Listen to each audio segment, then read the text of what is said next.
Hello everyone, today I'm going to be comparing the Dayan MF8 4x4 Mini, this is the Mini version, and the Shengshou 4x4 version 3.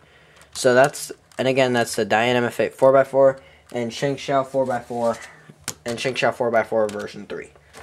Now the first thing I'll be comparing is prices.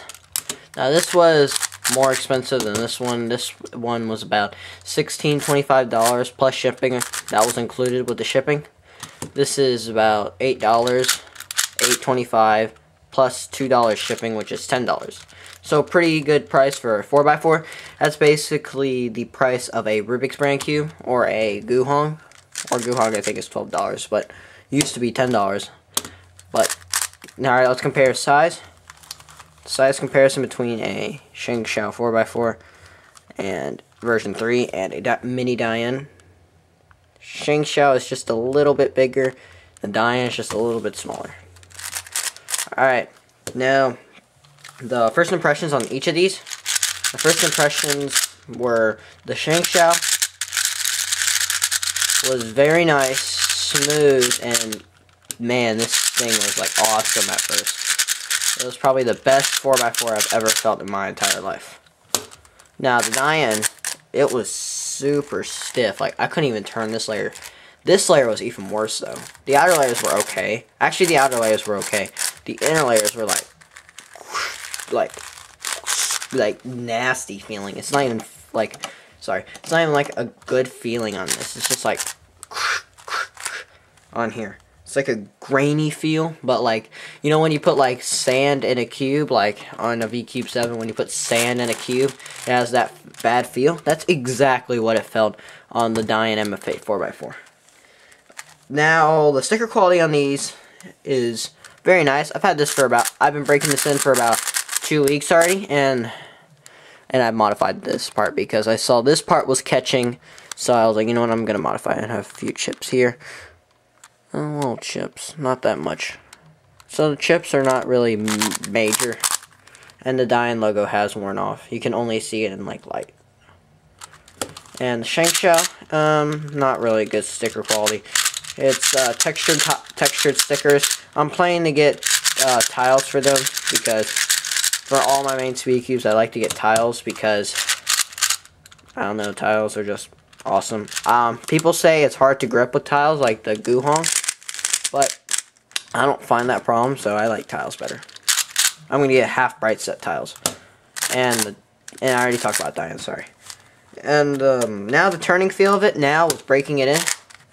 The inner layers with lubrication with Marlube. I'll show you Marlube right here. And with some breaking in, the inner layers now turn very nicely. Except for like one layer. Forgot why. Turns pretty nicely. The inner layers turn very nicely. The outer layers, though, turn exactly the same as I got out of the box, which was grainy. Not super stiff, but a little stiff. So, now the Shengshou, this has changed. Before, this cube would lock up a bunch and stuff like that. But now, as you can see, LU, L prime, that barely locks up half the time. The only reason why it locks up, my fingers get stuck in here, like that. So, this cube is now super speed cube material now. And, yeah, it's just awesome. Now, the mechanism on each of these is, this is based off of a Dayan cube, obviously, Dayan plus MF8, but also part of the MF8. So, show you, I'm going to zoom in actually, help you guys look at it. Alright, so here is the Dayan cube. Open it up. Here is the edge piece. It's a little arc here for the ball core. This does use a ball core, but it's not like, you know, like a Landland 4x4 or Rubik's 4x4, like those type of cores. It's not like those type of cores. This is actually like an ingenious core. I've never thought about it, so, for a 4x4. So, this is a corner. This looks very much like a Dayan corner, except it's for, even this looks like a Dayan corner, even if it's like spaced out even for the ball. And see, it splits apart like a Guhong. So, and the edges do split up too. If I can get it to split. Oh, there he is. The edges do split also. So another Dayan feature. And here is the core. And here is the centerpieces. See, those centerpieces are hooked in to this part. So I'm going to show you. So this is acting like a 3x3 center. So when you do the 3x3 stage on here, it's actually very nice. So you can see the Dayan core. I'm not going to take this completely apart because I don't feel like it. But you can see there's a screw in the bottom. So under this, there's another 3x3 core. Another 3x3 core to, like, it's like a 3x3 core. It's like a hidden layer, sort of, but not really at the same time. So, there's like a hidden layer of this, a hidden layer under here. And these are like shells. I call them turtle shells because they kind of look like some. When you take it apart, it looks like a turtle shell. And you can also unscrew this and you can see the inside. It's pretty cool. So I'm going to show you the Shengshou now. Shengshou is a lot different from the Dayan MF8.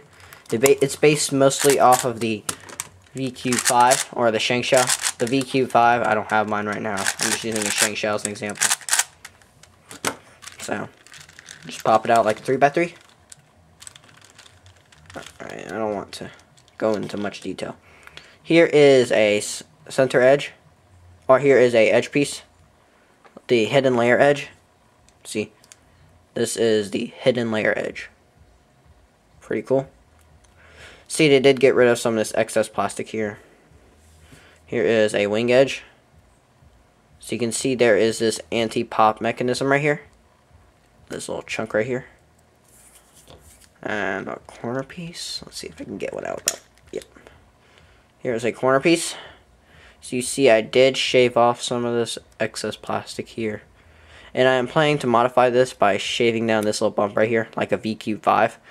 This little bump right here, I'm planning to shave that off right here, because that causes lockups, and it makes the cube turn smoother. So I'm going to sand this down, and here is the core. Oh crap. Here is the core.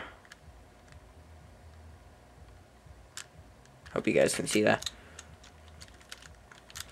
And as you notice, let me show you this edge piece. They have these little tracks on here.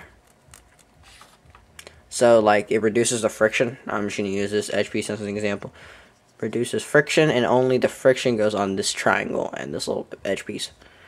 So, this little piece right here, see this little sanded? I modified it because the lockups, because there's a little more excess plastic. So, this is where all the lockups happen. So, that's why it's so non-locky.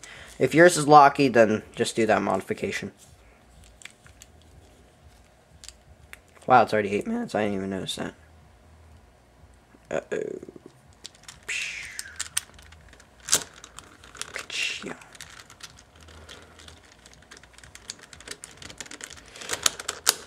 Alright. Got done with the mech. Now, pops and lockups. I'm going to go with this one first. The pops on here do happen not a lot anymore since I adjusted it, lubricated and tensioned this, but it does happen sometimes. Like an edge would pop out, like when I'm solving it. Like when I was at a restaurant today, I was solving it, this edge piece just popped out. I was like, crap. It popped pretty far too, and I had you should see my video on me solving it.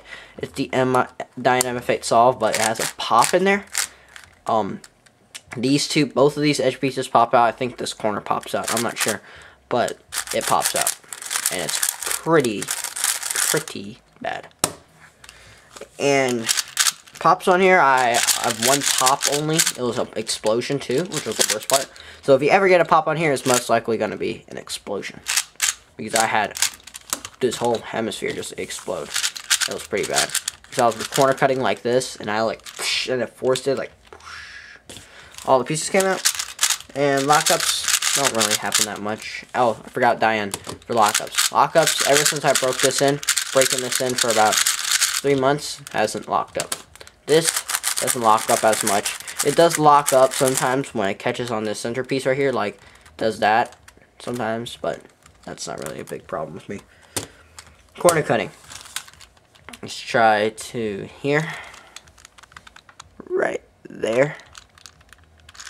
Nope. Let's try.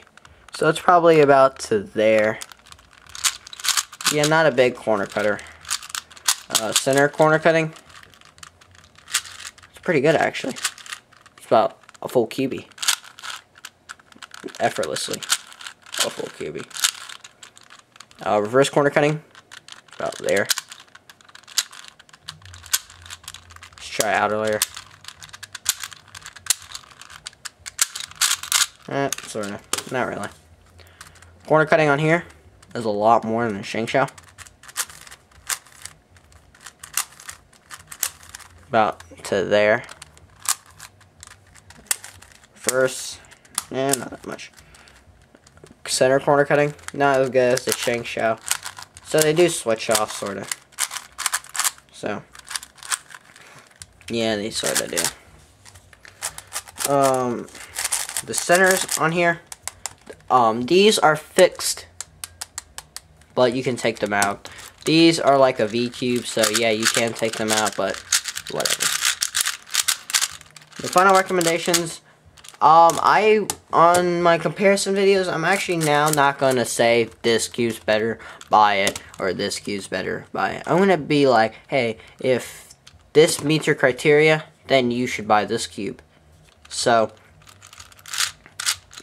if you're looking for a cheap Rubik's 4x4, and you just want a good turning 4x4 that is awesome, and if you're on the pricey side, I mean, not on the pricey, yeah, if you're like watching your budget, then I recommend getting this cube. This cube is a very nice cube, and it's a pretty nice cube overall. This is my main speed cube, but if you're looking out for price, this is it. Now, if you want this cube, you wouldn't want to be a really light cuber. A light cuber, because this thing pops a lot, so I have to be very gentle with it instead of like rough cubing. So if you're a gentle cuber, this is an awesome cube for you. And if you're willing to spend a few bucks more, I pretty much recommend this cube. It's very nice. Have to say, you just have to break it in a lot. Break it in about a month, I think. Lubricate it first and then break it in. I think Lubix will help in this. I'm gonna try it, Lubix, but it's not gonna. It's probably gonna work. I think it's gonna work.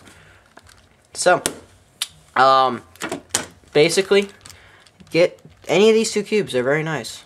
So they're very nice cubes. They're actually not that bad. And so, yeah. So guys, thanks for watching. Hope you guys have a great day, and yeah, subscribe. Get any of these 4x4s.